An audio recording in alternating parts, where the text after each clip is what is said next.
necessitem poder mirar enrere i saber que hi havia algú.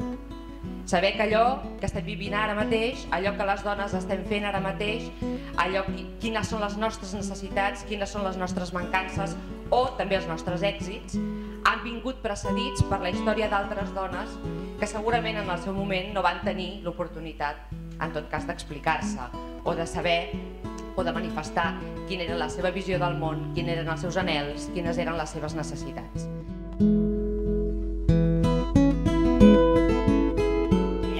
Ja ens agradava presumir. Jo ja tenia un coloret que deien un rubort i es pentina. I per posar-nos una mica de sombra aquí als ulls, guixàvem amb un llapis sobre el màrmol del tocador i encabat amb el dit, amb una mica de brillantina, el passaves per allà y aquí et feies una sombra que quedava una sombra grisa, la mar de bonica. Vivíamos más tranquilos, más felices, teníamos muchísimo trabajo, nos divertíamos muy bien en pareja, no sé, era muy diferente, mucho más bonito que ahora. Ara, avui dia, els marits tots col·laboren molt amb les seves dones i amb la canalla. Moltíssim, cosa que abans això no...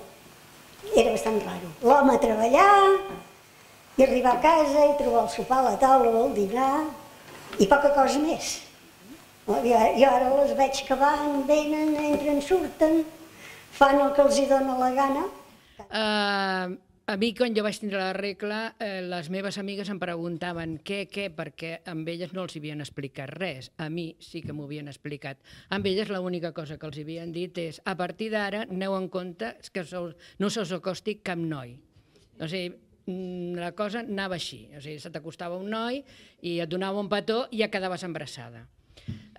Jo vaig tindre una mare que, clar, m'ho va explicar des de molt jovenet, em va explicar molt temes sobre la sexualitat, introduint-me a poc, sempre dient-me com a referent, no ho diguis a ningú perquè si no diran que a quina casa vius.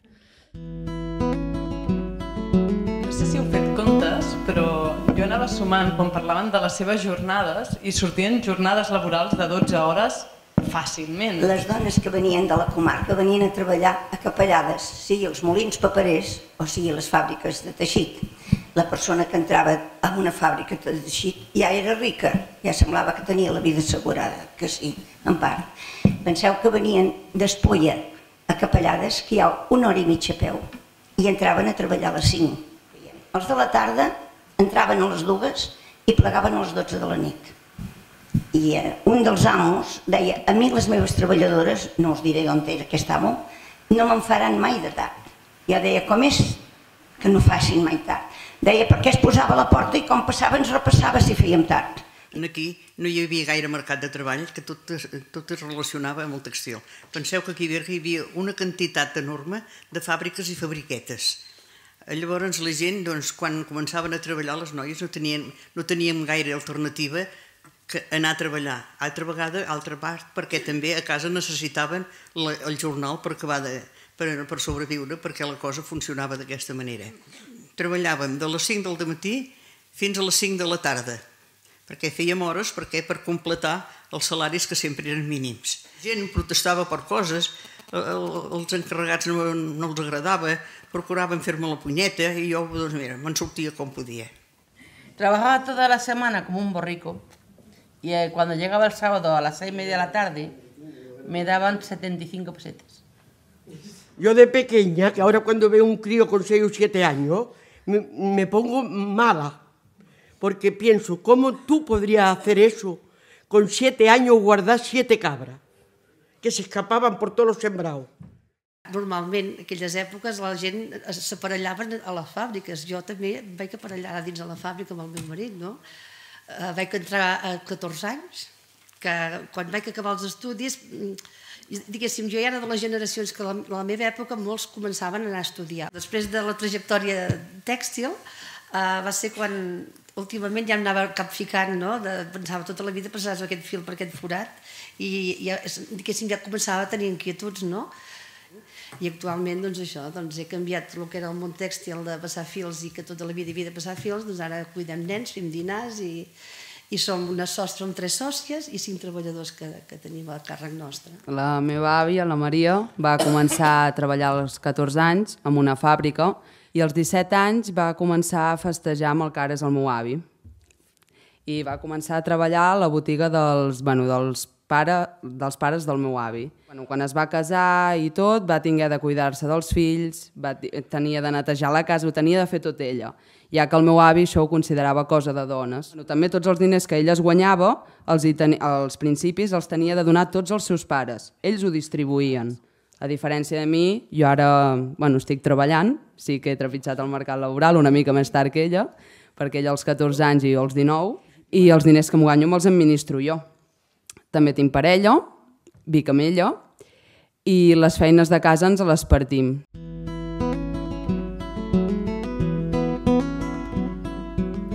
Y yo me puse a trabajar también en la fábrica con 14 años. Pero cuando me vine, nos fuimos a vivir a una habitación de alquiler, porque no teníamos nada. Hasta que mi padre, con sus manos, él mismo, no tuvo fiesta, ni puentes, ni vacaciones, ni nada, construyó una casita. Mira, cuando estábamos ya con mis padres, que éramos jóvenes, pues bien, mis padres hacían plazo antes, iban a Manresa, aquí a Manresa, y hacían un plazo de ropa y lo pagaban cada mes. Pero íbamos bien vestidas, ¿eh? Desde que pisé Barcelona, siempre he ido bien vestida i bien comida. Jo vaig arribar aquí a Barcelona per la nit i quan he obert els ulls el nou dia, que justament ha sigut el dia de Reis, del 2009, mare meva, què faig aquí? És que, esclar, et sentes rara, diferent, totalment diferent. Esclar, però és que també hi ha hagut un procés que se llama el duelo migratorio que he fet perquè no m'afectara tant. Que no és el mateix que tu digues, vaig estudiar, estaré una estoneta. No, és que aquí jo sabia que venia per a formar una família, per a tenir un hogar i que hi havia les possibilitats que estigui aquí ja per tota la vida, el resta de la meva vida. Doncs tens que fer aquest dol migratori, no? I plorar els teus, despedir-te de cada lloc, de la teva habitació, de soltera, dels teus pares. Hi ha una diferència abismal, perquè llavors quan començava a festejar un noi, mare de Déu, Villas estava gelada per 4 costats. Yo me acuerdo cuando éramos novios, bueno, no podíamos ni tocarnos, ni tocarnos. Pero me acuerdo que cuando iba mi novio y yo íbamos por la calle y llamo a mi padre, mira, le decía, mi padre, vete para allá, vete para allá. Y no nos podíamos coger de la mano porque, bueno, aquello era lo peor, vamos. Sí, ya cuando me hice novio me eché mi marido de novio que tenía 16 años, 16, sí, un poco más.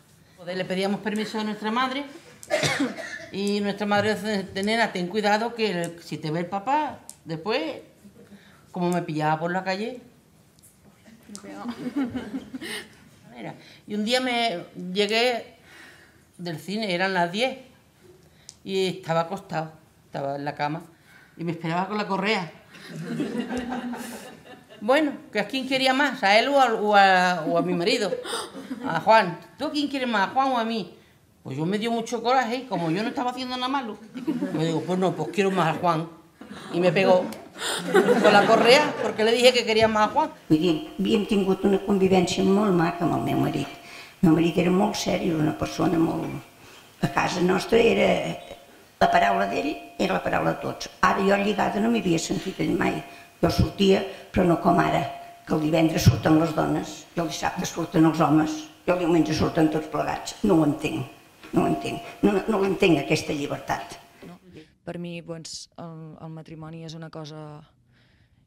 és una eina més per aguantar una estructura en el sistema capitalista i patriarcal i, per tant, jo, personalment, el rebutjo o simplement el trobo ja innecessari. Penso que jo estic d'acord amb la relació de matrimoni convencional, amb les parelles de dones, amb les parelles d'homes, amb les parelles que viuen sense casar, perquè em penso que una cosa fonamental en tota relació és el respecte, és la comprensió, és la possibilitat de mantenir la teva llibertat i l'estimació. Jo penso que es pot arribar a tot arreu, tant dones com homes. Ara, una dona sempre se li exigirà més que un home. Qualsevol cosa que digui una dona sempre serà més sospesat que no pas que la digui un home. Si la diu un home es dona per certa, si la diu una dona s'ha de posar en quarantena. Aquella època la sexualidad en este país era de lo más negro que podéis imaginar, ¿no? Tenías que estar casada, y si no estabas casada y practicabas sexualidad, pues ya te podían poner el sello de prostituta para arriba. Abans es reprimia la sexualitat de la dona amb aquesta relació de poder de l'home i que, per tant, una dona que es deixés anar amb la seva pròpia sexualitat era mal vista o titllada de porca. Actualment, qui ens fa desvestir és el sistema patriarcal i el capitalisme, perquè el que li interessa és dominar-nos d'una altra forma i utilitzar-nos com a producte. Què ens deia l'Helena Francis? Quan li escrivia una i deia és que el meu marit cada dia s'enfada més i em pega, i li deia, amiga meva, sigues tranquil·la, perquè això és una benedicció de Déu, perquè t'està demostrant que t'estima. Desde que empecé mi lucha feminista cuando murió el dictador, me vas a dar cuenta de que dos cosas teníamos las mujeres. El peligro de que si nosotros nos rebelábamos, perdíamos incluso nuestra vida. Y segundo, que el hombre que más quieres és el que te hace más daño. Aviam, jo també vaig perdre una amiga. Vaig perdre una amiga, lamentablement, havent-li dit i sabent que aquell moment seria de nou maltractada i que la podia matar. Per mi hi ha moltes violències masclistes. Per mi una violència masclista és la que hem comentat abans de l'amor romàntic. Per mi una violència masclista és sexualitzar el cos de la dona, reprimir-la en aquest sentit i convertir en tabú la sexualitat de la dona. O sigui, hi ha moltes violències masclistes. El que sí hi ha una realitat. L'home està perdent el seu rol i tem el seu rol. És a dir, durant tants anys de patriarcat, de domini, de poder dirigir la família com si fos un camp de batalla quan vol i quan no com si fos un quartel i quan no com si fos una altra cosa, arriba un moment que la dona surt al carrer, treballa, es relaciona, la seva vida sexual és d'una altra manera, es demana més àmplia, el món és diferent. Qui educa aquests homes? Qui els fa? Qui els hi dona forma? Quantes vegades no heu vist, i jo ho veig perquè m'ha tocat d'un institut, que baixen pel carrer, va la mare o l'àvia o qui sigui que els acompanya, carregada, evidentment, en carteres, motxilles, el que sigui, perquè li han de portar, perquè el nen està cansat, i com li diu, per exemple, cállate estúpida, o cállate que no sabes lo que te dices, o cállate que eres una imbécil. Sí? Hi ha molts homes que la dona, això no ho has fet bé, la menyspreuen contínuament i això suposo que també les fa sentir com un nyap i que l'autoestima també se'n ressent i que per tant hi ha dones que ja se sotmeten perquè dius que jo no vol res, és l'altre el que deu haver de decidir per mi i evidentment això també és molt dolent. És molt dolent perquè li pren l'autoestima i l'anul·la, l'esborra com a persona i només és la minyona de casa, és la que es posa al llit aixarrancada i poca cosa més, no? Hem de tenir la nostra llibertat per triar la nostra vida i compartir una part de la nostra vida amb l'altra persona, no que ens trepitgin ni ens arrosseguin pels cabells per terra. I a mi m'agradaria que en algun dia es canviés aquella frase que diu darrere d'un gran home sempre hi ha una dona. I m'agradaria que es digués que al costat d'un gran home sempre hi ha una gran dona. Jo diria que troben les coses massa planes el jovent d'avui dia. Jo crec que ara hi ha molta més llibertat que abans. Ara tu li dius a la teva mare, mama, vaig aquí, i no et posarà tant impediment, no et picarà, crec jo, per anar a un lloc. Doncs jo diria que, sobretot, que guardin l'escala de valors que portem tothom, que nosaltres quan érem joves no teníem de res, no necessitàvem fumar, no necessitàvem botellón, no necessitàvem res de tot això, ni molt menys la droga. Hemos pasado, digamos, de una época de retención, de dictadura tan dulenta, a una libertad que la veo un poco exagerada. Perquè a mi personalment em va cridar molt l'atenció el fet de que dins de la societat totes les dones s'ajudaven molt mútuament. Si una no arribava a final de mes i l'altra anava una mica sobrada, doncs li deixava uns quants diners i així l'altre hi podia arribar. Més que dones silencioses, que potser alguna ha estat silenciosa i d'altres no, han estat dones silenciades.